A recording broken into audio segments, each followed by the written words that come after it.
I want to talk for a moment about something else, about Barack Obama. Barack Obama is someone that we mentioned on our website and exposed on our website a number of months ago. He is now the Democrat candidate for the U.S. Senate in Illinois, and the polls show him with a huge lead. And he was the keynote speaker at the Bolshevik Democrat Convention in Boston. And he's being promoted by everybody. Everybody is promoting him. They're all saying, you know, this guy George Stephanopoulos, who is a self-hating Greek, by the way, he's a Greek who's pro-Turkish. I mean, he's completely self-hating. His sister is active in Judea and Samaria helping the Arabs. Imagine he's helping the Muslims. The Muslims want to destroy all the Greeks after what they did to the Greek people, the Muslims, after the Turks murdered, massacred, raped the Muslims, murdered the Greeks. And after everything the Muslims have done to the Greeks, she wants to help the Arab Muslims. Anyway, he is a self-hating leftist Greek. But he's a reporter. He has a program on ABC on Sunday morning, and he's a reporter. They asked him, he said, oh, Barack Obama, he's better than Clinton, he's the best speaker the Democrats have had ever. He's the best. I mean, he was practically saying that Barack Obama was the best speaker in human history. It was unbelievable. The praise was unbelievable. They were saying, boy, we've never seen a speaker so great. And, you know, I saw his speech. It stunk. What the hell did he say? E pluribus unum. He didn't even say it right. I mean, he gave a speech. He said a few things. He threw out a few lines. Some of them plagiarized. And that was it. And they said, wow. And you know what it is? It's this phenomenon that when a black man speaks like a white person, because he speaks like a white, his mother was white, and he speaks like a white person. His father's black, his mother's white. When a black man speaks like a white person, whites are so impressed. Ooh, he didn't talk like Al Sharpton. Ooh, boy, he's really talented. Oh, he's brilliant. You know, even if he gives the most mediocre, the stupidest speech, because he can put two words together, whites are so impressed they fall all over him. They think it's so brilliant. You know, it's like when blacks go to work, they say, oh, he's such a wonderful man. He works for a living. They're so impressed. If a black person, he doesn't commit crime, he doesn't have a criminal record. Wow! You know, this is, I mean, whites are so impressed. I mean, things that a white person would get no credit for, if a black person doesn't have a criminal record, they think, whoa, wow, wow, whoa, this is unbelievable. Boy, this is the greatest person ever to live. He doesn't have a criminal record. He supports those who do have a criminal record, but he doesn't have a criminal record. And Barack Obama is an example of this.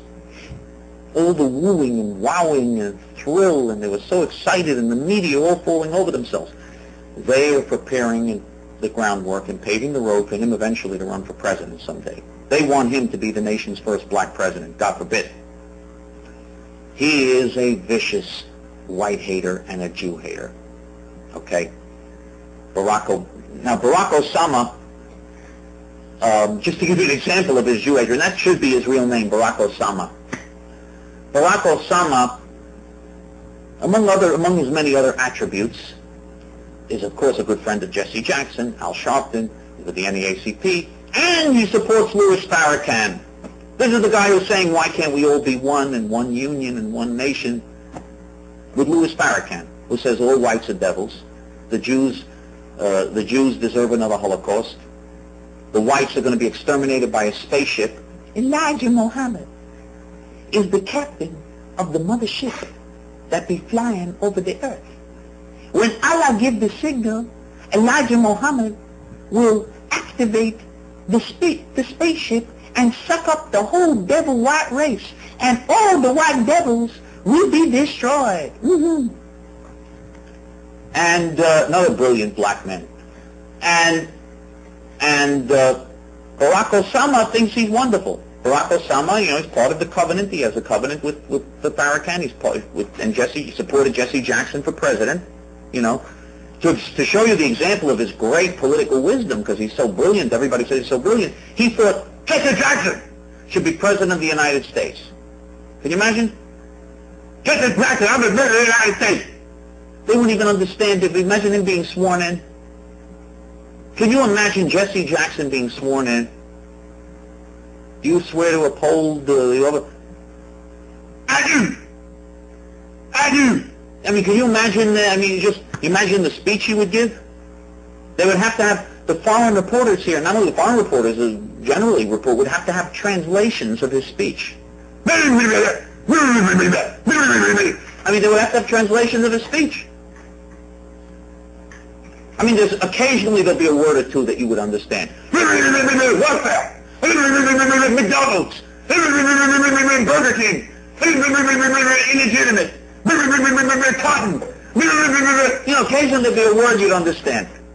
You know, once in a while you get lucky. You know, there's actually a word blurts out that you can make out. You know, he'll get a word that Harlem, Al Sharpton. You know, occasionally there'll be a word that comes out. Town. You know, occasionally there's a word that comes out that you understand. You know, that you can get. Honky. You know, occasionally, once in a while, there'll be something he says, you know, that you'll comprehend. But the rest of his speech, it'll be very difficult to decipher. You know, you would need people to decipher the speech and to understand basically what he's saying. Barack Osama, whom all the media is praising, and the majority of voters in Illinois, according to all the polls, the vast majority want him to be their senator, and the media is promoting him as a future president, God forbid. Barack Osama thought Jesse Jackson should be president. He supported Jesse Jackson for president. Imagine Jesse Jackson's cabinet. I mean, who would be in Jesse Jackson's cabinet? Al Sharpton would be Secretary of State. I mean, who the hell would be in Jesse Jackson? Louis Farrakhan would be the Attorney General. Who would be in Jesse Jackson's cabinet? Anyway, no, actually, the Attorney General would probably be Mumia Abu Jamal. Oh, yeah. Mumia. Free Mumia Abu Jamal. You know, all these leftists, all these commie animals, their names and memories be obliterated. They have demonstrations against Bush. Now, I hate Bush. But, you know, they have demonstrated, even though he's a lesser of the evils, and I have to hold my nose and vote for him, unfortunately, because John Kerry's worse, but I hate him. But one of the reasons why I'm going to vote for him, one of the reasons why I'm going to do the unpleasant thing and vote for him, did you ever see the people who oppose him? All the people who oppose him. End the war in Iraq and free Mumia. You know, they'll have signs all over them, free Mumia Abu Jamal. Mumia Abu Jamal, a cop killer. A cop killer who changed his name to Mumia Abu Jamal. Yeah, that sounds Muslim to me. He be a Muslim brother. And he's a cop killer.